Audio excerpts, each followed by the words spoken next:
ಸಿದ್ದರಾಮಯ್ಯ ಅವರ ತವರು ಜಿಲ್ಲೆಯಲ್ಲಿ ಮತ್ತೊಮ್ಮೆ ಸೋಲಾಗಿದೆ.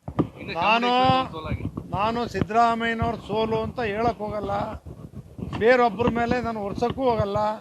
ನಮ್ಮದು ಯದುವೀರ್ ಕೃಷ್ಣದತ್ತ ಒಡೆಯರವರು ಒಳ್ಳೆಯ ಅಭ್ಯರ್ಥಿ. NDA ಮತ್ತು ನಮ್ಮ ಭಾರತೀಯ ಜನತಾ ಪಕ್ಷ JDS ಪಕ್ಷ ಮೈತ್ರಿ ಗಟ್ಟಿಯಾಗಿದೆ ಕರ್ನಾಟಕದಲ್ಲಿ ಸಾಬೀತು ಮಾಡುವ ಮೂಲಕ ನಾವು ಗೆದ್ದಿದ್ದೇವೆ. ಸಿದ್ದರಾಮಯ್ಯನವರು ಉಪಮುಖ್ಯಮಂತ್ರಿ, ಮುಖ್ಯಮಂತ್ರಿ 25-33ರಿಂದಲೂ ಕೂಡ ಕನ್ನಡ ಕಾವಲು ಸಮಿತಿಯಿಂದಲೂ ಕೂಡ ಇಷ್ಟೊಂದು ಸುದೀರ್ಘ ಅನುಭವ ಪಡೆದಿದ್ದಾರೆ. ಮುಖ್ಯಮಂತ್ರಿ ಚೇರ್ ಮೇಲೆ ಕೂತಿದ್ದಾರೆ. ಮಾತಾಡುವಾಗ ಇದೆಲ್ಲನೂ ಕೂಡ ತುಂಬ ಅವರು ಮುತ್ಸದ್ದಿ ತಂದಿಂದ ಮಾತಾಡಬೇಕು.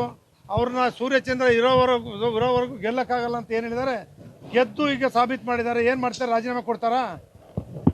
ಅವ್ರು ಅದಕ್ಕೆ ಒಪ್ಪೋದಾದರೆ ಅವ್ರು ರಾಜೀನಾಮೆ ಕೊಡಬೇಕಪ್ಪ.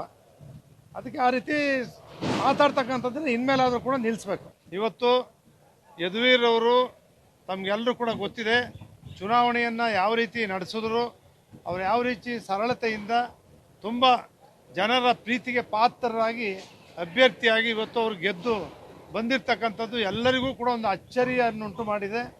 ಮಹಾರಾಜರಾಗಿದ್ದರು, ಹೆಂಗೆ ಬರ್ತಾರೆ, ಯಾರು ಮಾತಾಡಿಸ್ತಾರೆ ಏನು ಅಂತಕ್ಕಂಥದ್ದು ಸರಳವಾಗಿ ಸಾಮಾನ್ಯ ಜೊತೆ ಸೇರ್ತಾರ ಬೆರೀತಾರ ಅಂತಕ್ಕಂಥ ಭಾವನೆ ಏನಿತ್ತು ಅದೆಲ್ಲವನ್ನು ಕೂಡ ಚುನಾವಣೆಯಲ್ಲೇ ದೂರ ಮಾಡಿದ್ದಾರೆ.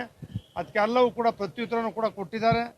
ಇವತ್ತು ಇಡೀ ದೇಶದಲ್ಲಿ ನಮ್ಮ ಭಾರತೀಯ ಜನತಾ ಪಕ್ಷಕ್ಕೆ ಏನು ನರೇಂದ್ರ ಮೋದಿ ಅವರಿಗೆ ಸಾಕಷ್ಟು ಏನು ಉತ್ತರ ಪ್ರದೇಶ, ರಾಜಸ್ಥಾನ, ಮಹಾರಾಷ್ಟ್ರಗಳಲ್ಲಿ BJPಯ ಭದ್ರಕೋಟೆ ಇತ್ತು, ಸ್ವಲ್ಪ ಅದು ಕಡಿಮೆ ಆಗಿದೆ.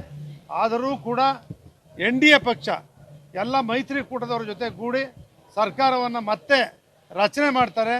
ಕಾಂಗ್ರೆಸ್ ಪಕ್ಷ ಅಡ್ಡದಾರಿಯನ್ನು ಹಿಡಿದು ಸರ್ಕಾರವನ್ನು ಹಿಡಿತಕ್ಕಂಥ ಪ್ರಯತ್ನವನ್ನು ಮಾಡ್ತಾರೆ. ಆದರೆ ಕರ್ನಾಟಕ ರಾಜ್ಯದಲ್ಲಿ 135 ಜನ ಶಾಸಕರನ್ನು ಗೆಲ್ಲಿಸಿದ್ರು.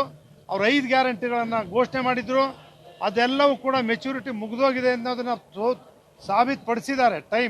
ಇವತ್ತು ಲೋಕಸಭಾ ಚುನಾವಣೆಯಲ್ಲಿ ನಿಮ್ಗೆ ಯಾವುದೇ 5 ಗ್ಯಾರಂಟಿಗಳು, ಅವ್ರು ಯಾವ 1 ಲಕ್ಷ ರೂಪಾಯಿ ಬಾಂಡು ಪ್ರತಿ ಮನೆಗೆ 1 ಲಕ್ಷ ರೂಪಾಯಿ ಪ್ರತಿ ವರ್ಷ ಕೊಡ್ತೀವಿ ಅಂತ ಕೊಟ್ಟಿರ್ತಕ್ಕಂಥ ಬಾಂಡು 3 ತಿಂಗಳು 4 ತಿಂಗಳು 2 ಸಾವಿರ ಕೊಡದೇ ಇರ್ತಕ್ಕಂಥದ್ದನ್ನು ಚುನಾವಣೆ ಸಂದರ್ಭದಲ್ಲಿ ಕೊಟ್ಟು ಏನೆಲ್ಲ ಪ್ರಯತ್ನ ಮಾಡಿದರೂ ಕೂಡ ಕರ್ನಾಟಕ ರಾಜ್ಯದ ಜನತೆ ಮೈತ್ರಿ ಪಕ್ಷವನ್ನು, NDA ಪಕ್ಷವನ್ನು, JDS ಮತ್ತು ಭಾರತೀಯ ಜನತಾ ಪಕ್ಷವನ್ನು, ಅದರಲ್ಲೂ HD ಕುಮಾರಸ್ವಾಮಿ ಮುಖ್ಯಮಂತ್ರಿಯವನ್ನ ಮಂಡ್ಯದಲ್ಲಿ ಅತ್ಯಂತ ಹೆಚ್ಚಿನ ಮತಗಳಿಂದ ಗೆಲ್ಲಿಸಿ ಇವತ್ತು ಕಾಂಗ್ರೆಸ್ ಪಕ್ಷಕ್ಕೆ ತಕ್ಕ ಪಾಠವನ್ನು ಕಲಿಸಿದ್ದಾರೆ.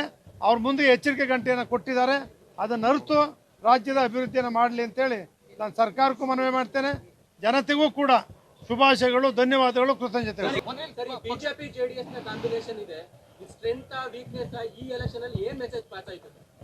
BJP JDS ಇಂದನೇ ಇವತ್ತು ನಾವೇನು 19 ಸೀಟ್ಗಳನ್ನು ಗೆಲ್ಲಬೇಕಾದ್ರೆ, ಭಾರತೀಯ ಜನತಾ ಪಕ್ಷ 17 ಗೆಲ್ಲಬೇಕಾದ್ರೆ, JDS 2 ಸೀಟ್ ಗೆಲ್ಲಬೇಕಾದ್ರೆ ಇವತ್ತು ಭಾರತೀಯ ಜನತಾ ಪಕ್ಷ JDSಗೆ, JDS ಪಕ್ಷ ಕಾಂಗ್ರೆಸ್ಗೆ ಇಡೀ ರಾಜ್ಯದಲ್ಲಿ ಗೆಲ್ಲಿಸ್ತಕ್ಕಂಥ ಕೆಲಸವನ್ನು ಒಗ್ಗಟ್ಟನ್ನು ಪ್ರದರ್ಶನ ಮಾಡಿದ್ರಿಂದ ಬೇರೆ ರಾಜ್ಯದಲ್ಲಿ ಸೋಲಾಗಿದ್ರು ಕೂಡ ನಮ್ಮ ರಾಜ್ಯದಲ್ಲಿ ಹೆಚ್ಚಿನ ಸ್ಥಾನವನ್ನು ಗೆಲ್ಲಿಸಿ ಕರ್ನಾಟಕ ನರೇಂದ್ರ ಮೋದಿ ಅವರಿಗೆ ಬೆಂಬಲವನ್ನು ಕೊಟ್ಟಿದೆ.